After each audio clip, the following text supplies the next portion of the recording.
horror nerds, I'm so excited to show you what is right here. Now, this is from GalaxyCon. When I saw GalaxyCon get this voice actress from my favorite video game of all fucking time, everybody knows it, you got it, Resident Evil, I had no fucking choice but to grab it. So you know what, voice actors from any video games are the most underrated people. They're more focused on like A-lister celebrities or just B celebrities who haven't done anything. They're more focused on them, but they need to get, I repeat, they need to get more people to do voice actors and act to get like the autographs from the Resident Evil video game. I will be fucking happy. I do have, I think, like 3 or 4 people downstairs in my album that are very rare to me. But this one was huge that I got. It was fucking amazing.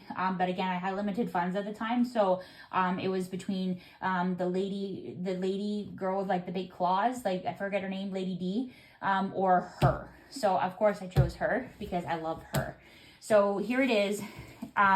Again, I think you had to pay for authentication, but I didn't pay for it because I already know it's legit. And I've already seen this woman's autograph. She actually does lives and stuff. If you go on the Stream Lily, that's what it's called. They do sign it. You pay them and they sign it live and stuff, and they ship it to you. So I already know that it's legit. The shitty part about this is that normally with GalaxyCon, like you can get personalization for free. For some reason this time she didn't want to personalize it, which is very disappointing in my opinion, but she did put character name and I didn't have to pay for it. So here we go. Bonus. So this was about 97 US, and here we go. Ba-bam. So this is signed by Stephanie Panisello. She plays Claire Redfield in, obviously, Resident Evil 2, the video game. And it was very hard to choose specific photos because they had such really good ones. But I like this one because, again, I just like the cityscape with like the sky, like the fiery sky. And I like the zombies. So this is pretty much like the opening video game case, which I have downstairs. So this is her, she voices her right here. And then this is Leon S. Kennedy. I will say the game is a remake, so she's not the original voice actress for like the PlayStation 1 version. Yeah. But nope. But I will say that when Capcom's very good at what they do.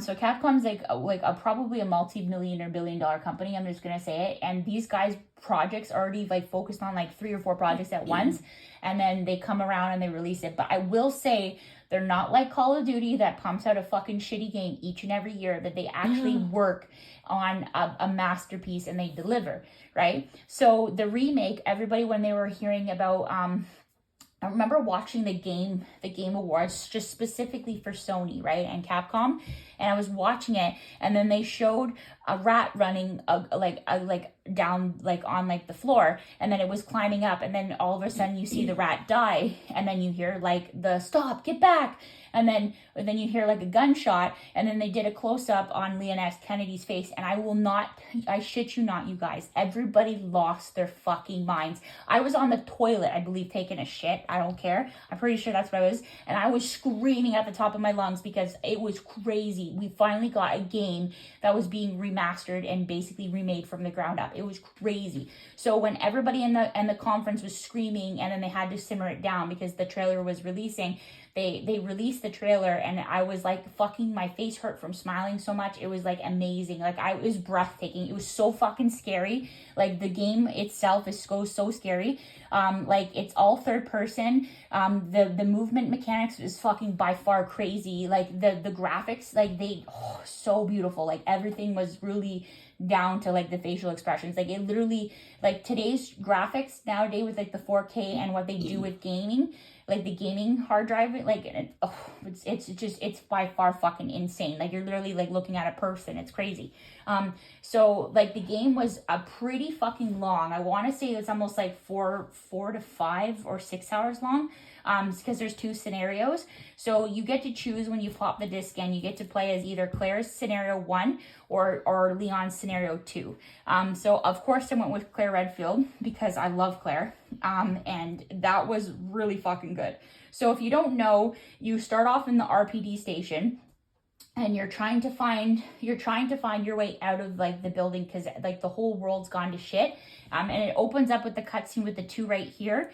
And then the original classic, if you played the original game, like with the fire, like with the truck like flipping over and tipping over, and then it separates them, and then like the zombies are coming, and they'll say, and he says, "I'll find you," and then she says, "Okay, whatever." Like she's like, "Okay, no problem," counting on it, and then she goes off and does her own thing. So they both start off in the scenarios in the RPD station. So when you play as her, she goes in the RPD station. She's trying to find her way out. Of course, Capcom makes really hard puzzles. That I will say, what I really love is just the puzzles in the game, because it really makes you fucking think. And plus you have to deal with like the safe house too, right? So you have to, again, with limited inventory space, right? Unless you get like the extra like backpack or whatever that can give you 2 additional spaces. You really have to really like memorize and backtrack a lot in that game. So that's why I really like it. It's like, it's just constant movement and constant thinking and jogging your brain, right? So once you're doing it, you find like there's typical zombies. Okay, great. The zombies were fucking amazing, you guys. Like when I'm telling you that the maze, like they tip like fucking scary. Like there's no words to describe. Like if you play the classic games, you understand with like the classic, like them having their periods on the floor, and then if you run over them, like they'll bite you and they'll do that, and then you kick their head off and stuff. Like that stuff was really good, but this stuff, like just the graphics and watching like the face, it's pretty gross. I think in the trailer was when you go down the dark corridor and you see the lickers jumping on like the like the ceiling, and then they pull like the cop's face up, and then he holds it up, and it's just so gross. Like, you know, when you split your mouth open, like if you like, let's say, like, you're not gonna do this, but like let's say you like ripped your your sides of like, you know, where like, you know where your mouth is, like I don't know how to describe it, like, you know, when you would eat freezies as a kid, and like and like they made a joke saying like, you know how I got those scars, and like you freezied your thing and it hurts, right? Like you paper cut right in the corner of your mouth. So picture Mirrors. Have you seen the movie Mirrors, where like she was the girl in the mirror and she ripped the girl's jaw right open? It was fucking so gross, and you could feel it, right? So picture that, like you having your face completely like ruined and like wrecked and like torn apart. And then it was so graphic that like just the slime that it made and all the blood like just dangling there, it was so fucking good. It was so great. Like, anyways, so that was like a really good part, how like opening it up. And now, so not only do you just have like the zombies, right? You have what's his name? You have Mr. X on your dick. So Mr. X is basically like a guy who's been released, I think, just to recover and to pretty much take out like any, like, you know, leftover, whatever you want to say, leftover people. And he ends up fucking tracking you. Like, he's on your dick pretty much the whole game.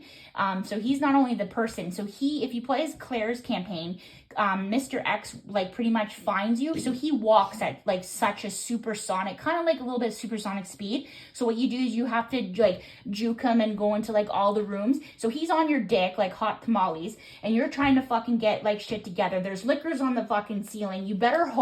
One thing I will say this, I've played like this. I blow so much ammo for a reason. You kill everything in fucking sight, because you know why? Because when you go back, they revamp them again, and then they put them in tight places where you're gonna get fucked, and then Mr. X is really coming for you. And when he gets you, he has like this really cool music, and like he freaking comes at you, and you know he's on your dick, and then he will punch anything in sight, which is pretty nice, because if you're like screwed for ammo, he kind of clears your path, but he's really like having a hard on for you, and you run, right? And the cool part about how they did in Resident Evil 2 is you don't know where he is. They Dolby Digital his sound into surround sound. So if you're playing with a headset on, you can only imagine like the amount of shit like in your pants that you're about to like do, and you're gonna need your undies changed, okay? Because like when I tell you, like it's scary, like, you know, because you can hear him searching for you in the building, and he's opening doors and shit. And then the way they did it sounds like he's in the left, he's in the right, he's up and he's down. Like, you don't know where he is, but the trick is if you walk very, very slow, and you make minimal noise, he won't find you as fast. But if you're literally like using an RPG on, like, let's say the enemies, then like, yeah, he's gonna be on your fucking dick. And yes, you can slow him down like the Nemesis in a way. Yes, you can slow him down with like an RPG or the unlimited minigun. But the only way he dies, spoiler alert, is Dr. William Birkin. If you don't know who Dr. William Birkin is, he was a well-known laboratory guy who was obsessed with his like creations and stuff, and he ended up getting too deep into the laboratory, and so basically what he did, he became his research in a way. So he ended up injecting himself and becomes that like big eyeballed thing creep that comes at you with like the big fucking like fucked up hand, if I don't know how to describe, like claw. And basically he has a daughter, right? And which is called Sherry Birkin. So Sherry Birkin doesn't know this, but she runs away because her family, she doesn't know where her mom is, Antoinette, and where Dr. William Birkin is. He became like a monster. And so what he's doing is he's trying to get Sherry and turn her and mutate her and kind of like in a way have sex with her in a way. It's fucked up, but like mutate her with his eggs to create like an abomination or whatever. Yeah, it's fucked up. But anyways, so he ends up kind of like giving the eggs to her because he gets her. And then in the game, you have to save Sherry because she's like kind of like turning into like a monster. And that's pretty much Claire's campaign that you focus on, is just protecting Sherry. And that's what Claire's character is overall. She's not only just a badass and related to Chris Redfield, she's actually like the voice of reason, like the calm before the storm, not really wanting to use a gun. She'd rather would talk with her words, but if she has to use a gun, she will. And she gives like a mean, she's just badass in overall. But anyways, so once you're done her campaign, so Dr. William Birkin kind of splits Mr. X in half. So then Mr. X is not on your dick anymore. But when you go into Leon's campaign's a little bit harder. So not only do you have Mr. X on your dick pretty much the whole fucking game, he doesn't die. Even when Mr. X and Dr. William Birkin go head to head, he doesn't do anything to him. He just tickles him. So like in Leon's campaign, you have less ammo, which you can't drain your ammo as fast as Claire's campaign, because you would pick up more frequent ammo as well as more herbs and stuff and sprays. But Leon's campaign was very hard. And then Ada Wong, she's in Leon's half too, right? And it's very hard and very difficult. Like you get different monsters for both. But it just doesn't extend. It extends past the RBD station. It goes into like the sewer, etc., etc. But if you played Resident Evil 2 from the PlayStation, then you'll understand. They did a really good job. Like this is not a remaster. This is literally built from the ground up, and they just made it even more better. So most people would say it's a cash grab, but it's not. Like it's a phenomenal fucking game. But anyways, so Claire Redfield, so Stephanie voices Claire Redfield, but she also doesn't just voice her in the game. She also reprised her role in the CGI films, right? Which I'm a super fucking huge fan of. So she did Claire's voice in Resident Evil Death Island and Resident Evil Infinite Darkness. So now when I knew Capcom was releasing, it was one of the years where they were releasing Dead by Daylight, and Dead by Daylight showed a thing where they were getting the licensing and the rights to get the Resident Evil characters in the game, and I about lost my doo-doo on that.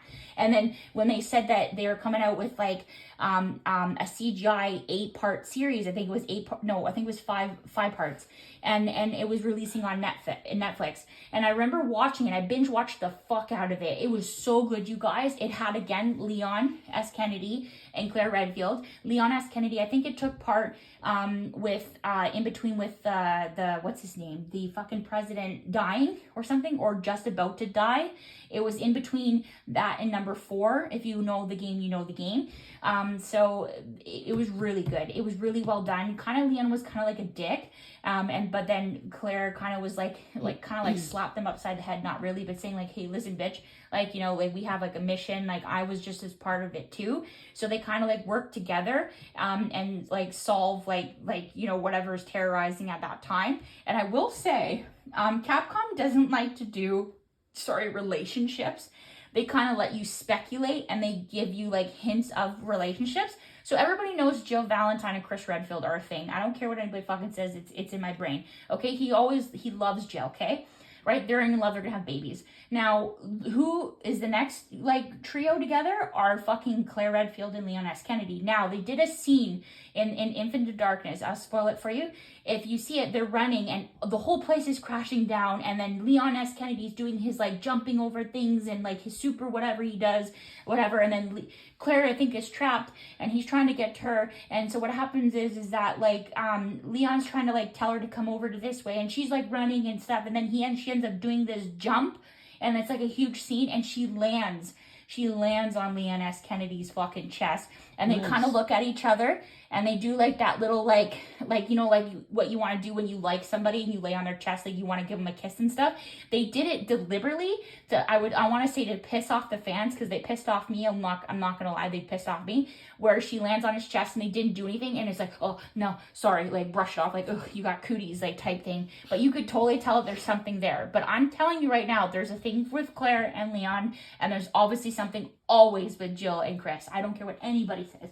But anyways, so the most recent Resident Evil film that came out, which was CGI, which I was fucking dying and waiting for, which was Resident Evil Death Island, which is another CGI film.